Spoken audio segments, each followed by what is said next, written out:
욥기 41장 전체는 리비아단을 통해 사탄의 정체를 밝혀주는 중요한 장입니다. 성경은 분명하게 리비아단을 통해 사탄의 정체를 분명하게 계시하고 있지만 배교한 근본주자들과 보수자들은 리비아단을 악어, 하마, 코끼리 또는 공룡, 특히 헨리 모리스나 정동수 목사 등이 그렇게 이야기하는데요.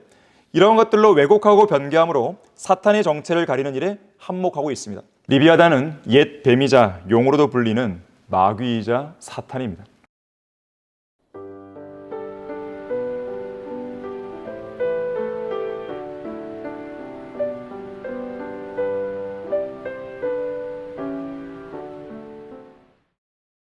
안녕하십니까? 성경침례교회 담임 목사 박승용입니다. 이번 정통교리 강좌에서는 사탄을 공룡으로 착각하는 바보들이라는 제목으로 강의를 하겠습니다.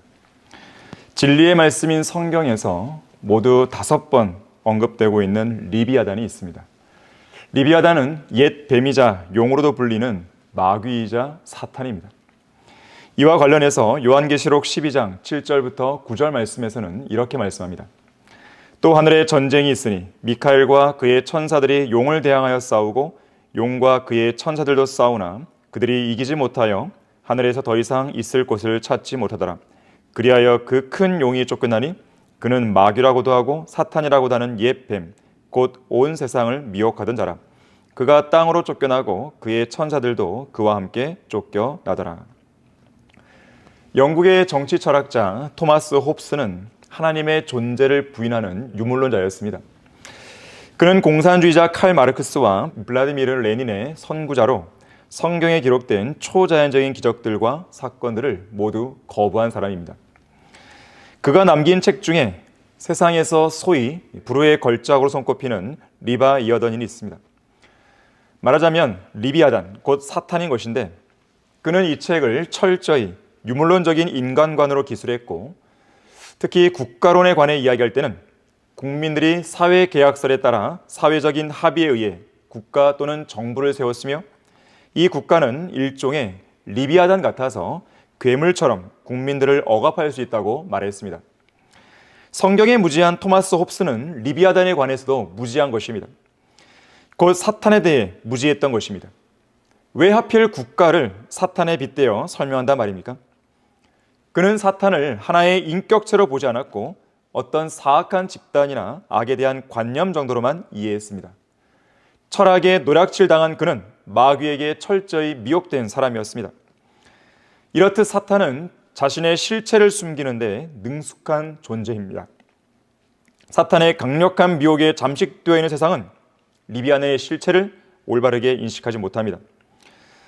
기독교의 배교한 교회들과 목사들, 신학 교수들, 고등 비평가들도 마찬가지입니다.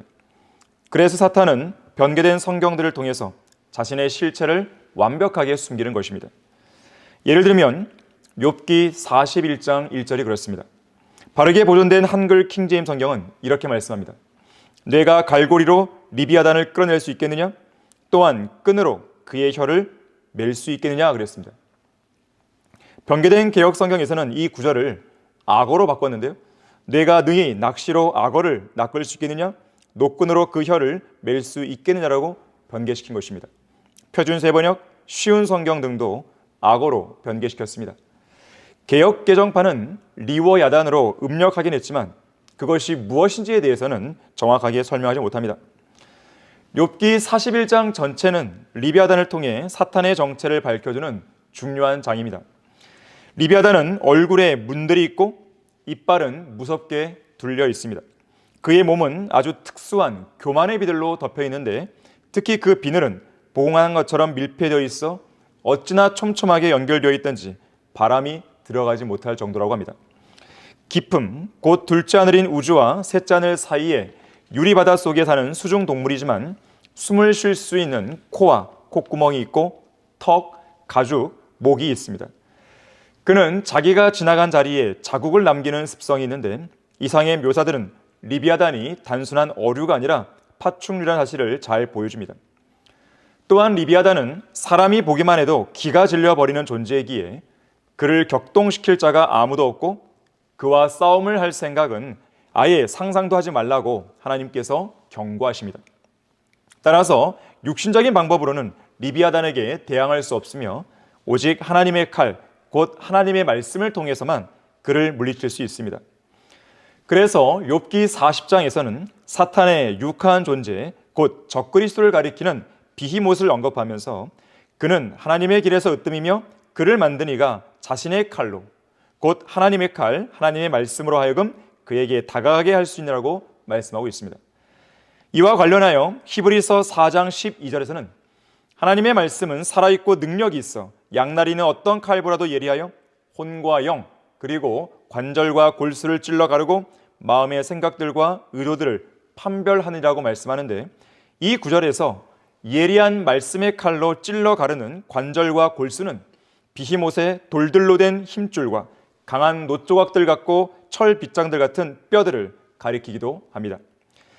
한편 리비아단은 커다란 붉은 용입니다. 주께서는 주의 능력으로 바다를 가르셨으며 물들 가운데 있는 용들의 머리들을 부수셨나이다. 주께서는 리비아단의 머리들을 산산조각 내셔서 그를 광야에 거하는 백성들에게 식물로 주셨나이다. 시편 74편 13절 14절 말씀입니다. 리비아단에게는 하나의 머리가 아닌 여러 개의 머리들이 있습니다. 사도 요한은 그 머리의 개수를 7개라고 적시하고 있습니다. 선지자 이사야는 그 리비아단을 용과 뱀으로 제시합니다. 그날에 주께서 그의 격심하고 크고 강한 칼로 날쌘 뱀 리비아단을 벌하시리니 즉 꼬부라진 뱀 리비아단이라. 또 주께서는 바다에 있는 그 용을 살해하시리라. 이사야 27장 1절 말씀입니다.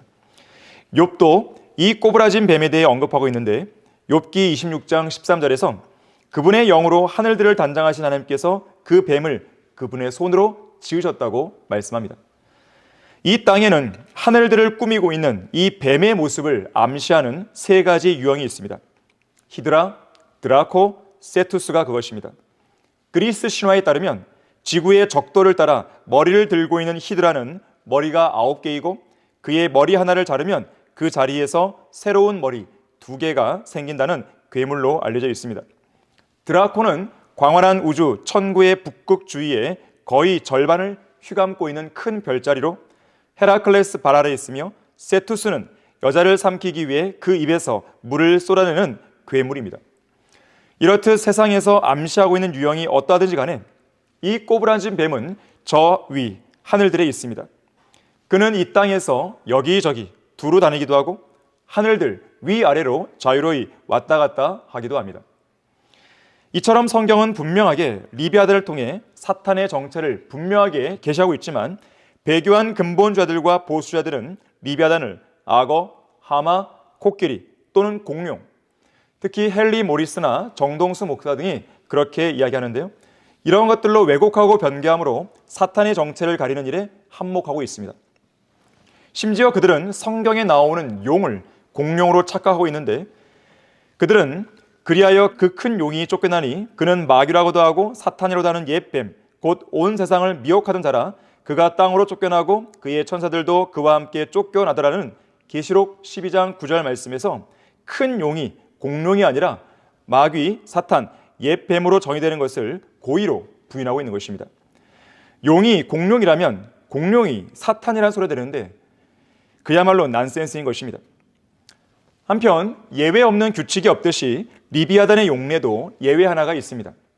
이것이 고래를 의미할 때가 있는 것입니다. 오 주여, 주께서 하시는 일들이 얼마나 다양한지요. 주께서 그들 모두를 지혜로 지었으니 땅이 주의 풍요로 가득 찼나이다. 이 크고 넓은 바다가 그러하오며 그 속에 기어다니는 것들, 즉 크고 작은 짐승들은 셀 수가 없나이다. 거기에 배들이 다니며 그 리비아단이 있으니 주께서 거기서 논이게 하신 것이니이다. 이것들이 모두 주를 기다리오니 이는 주께서 때를 따라 그들에게 먹을 것을 주심이니이다. 주께서 그들에게 주시면 그들이 모으고 주께서 주의 손을 펴시면 그들이 좋은 것으로 채워지나이다. 주께서 얼굴을 숨기시면 그들은 곤란해지며 주께서 그들의 숨을 거두어 가시면 그들이 죽어서 그들의 흙으로 돌아가나이다. 주께서 주의 영을 보내시어 그들이 창조되었으니 주께서 지면을 새롭게 하시나이다. 시편 104편 24절에서 30절까지 말씀입니다. 이 구절들에서는 지구상에 있는 크고 넓은 바다의 동물들을 다루고 있는데 특히 그 바다를 항해하는 배들이 언급되고 있음을 주목해야 됩니다. 또한 하나님께서 숨을 거두어 가실 때 그 배들을 타고 있는 선원들은 물론 바다의 동물들이 흙으로 돌아가게 된다고 말씀합니다. 그 바다의 동물들 중에 리비아단이 언급되고 있는데, 여기서 말하는 리비아단은 우리가 앞서 제시한 욥기 41장 1절, 시편 74편 14절, 이사야 27장 1절에서처럼 사탄을 의미하는 리비아단이 아닌 것입니다. 그렇다고 성경의 무지한 정동수의 주장처럼 공룡도 악어도 하마도 코끼리도 아닙니다. 그 대신에 이것은 사탄의 예표로서 선택된 한 짐승에 관한 언급인데, 곧 예외적으로 고래를 가리키는 표현인 것입니다. 이와 관련하여 성경은 바다 괴물들일지라도 젖을 꺼내 자기 새끼들에게 빨리거늘 내 백성에 따른 광야의 타루들같이 잔인하여졌도다라고 예레미야 애가 4장 3절에서 말씀합니다. 다시 말하자면 여기서는 고래가 바다 괴물로 불리고 있는 것입니다. 이 짐승은 너무나 독특해서 창세기 1장 21절에서는 다른 물고기들로부터 따로 구별하여 개별적인 물고기로 분류하고 있는 바닷속 포유동물입니다. 예외 없는 법칙은 없습니다. 하지만 킹제임스 성경을 비평하는 자들은 문맥을 전혀 고려하지 않은 채 이 한 구절을 이용하여 다른 구절들에서 언급되는 리비아단까지 지상생물로 잘못 번역하고 해석하므로 마귀가 자신의 정체를 숨기는 일에 일조하고 있는 것입니다. 그것도 고래가 아닌 공룡이나 악어, 하마 등으로 말입니다. 사실상 이들은 공룡의 존재는 철석같이 믿어도 사탄을 가리키는 거대한 붉은 용, 곧 리비아단의 존재에 대해서는 철저하게 부인해버리는 자들입니다. 한편 사탄을 가리키는 마귀가 있고 그의 수하들인 많은 마귀들이 있듯이 사탄인 용이 있고 그의 수하들인 많은 용들이 있습니다. 성경에는 마귀들을 가리키는 용들이 여러 구절에서 언급되고 있습니다. 변개된 성경들은 이러한 용들마저 이리, 시랑, 자칼 등으로 변개시키므로 마귀들의 실체도 가려버렸습니다. 이사야 13장 21절, 22절 말씀입니다. 그 대신 사막의 들짐승들이 거기에 엎드리며 그들의 집들에는 울부짖는 짐승들로 가득 찰 것이요 또 올빼미들이 거기에 살며 사티로스가 거기서 춤을 추리라. 섬들의 들짐승들은 그들의 황폐한 집들에서 부르짖을 것이요 화려한 궁들에는 용들이 부르짖으리니 그녀의 때가 가까워오며 그 날들이 길지 아니하리라. 성경을 비평하고 변개하는 자들은 이 구절들에서 올빼미들이 잘못된 번역이고 사티로스와 용들은 존재한 적이 없는 신화적인 피조물들로 생각해버립니다. 그러면서 용들을 자칼들로 변개시키는데 현대의 창조과학자들은 이 용들을 공룡들로 취급해버립니다. 성경에서 용들은 결코 자칼이나 공룡이 아닙니다. 용들은 용인 리비아단과 관련된 뱀들과 독사들입니다. 예수님께서 초림 당시에 위선적인 바리새인들 같은 종교 지도자들을 이렇게 말했습니다. 너희 뱀들아 독사들의 세대야 어떻게 너희가 지옥의 저주에서 피할 수 있겠느냐. 그들의 포도주는 용의 독이요 독사들의 지독한 독이라고 신명기 32장 33절도 말씀합니다. 바로 이 용들, 뱀들, 독사들, 마귀들, 이 용들은 용, 곧 뱀, 리비아단, 마귀, 사탄의 권위 아래에 있는 그러한 존재들로 천년왕국 기간에 이 땅의 에돔에 위치한 지상 불못에서 불태워지게 될 것입니다. 15세기, 16세기 신항로 개척이나 신대륙 발견이 활발하게 진행되던 대항해 시대에 크리스토퍼 콜럼버스는 1492년에 커다란 배를 타고 대서양을 건너 아메리카 대륙으로 향하고 있었습니다. 그러던 중에 배가 갑자기 무언가 큰 물체에 붙잡힌 듯 꼼짝도 하지 않는 바람에 바다의 용에게 사로잡힌 줄 알고 겁먹은 선원들은 갑판 위에서 시퍼런 바다를 들여다봤습니다. 하지만 바다는 붉은 용들로 붉게 물들지 않았습니다. 이후 콜럼버스는 본국으로 돌아갔을 때 이렇게 이야기했습니다. 여러분, 한 가지 알려드릴 뉴스가 있습니다. 용에 관한 한 성경이 틀렸습니다. 바다 그 어디에도 용은 없었습니다.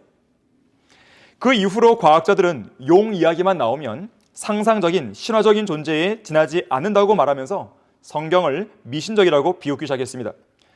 하지만 그들이 간과한 것이 있습니다.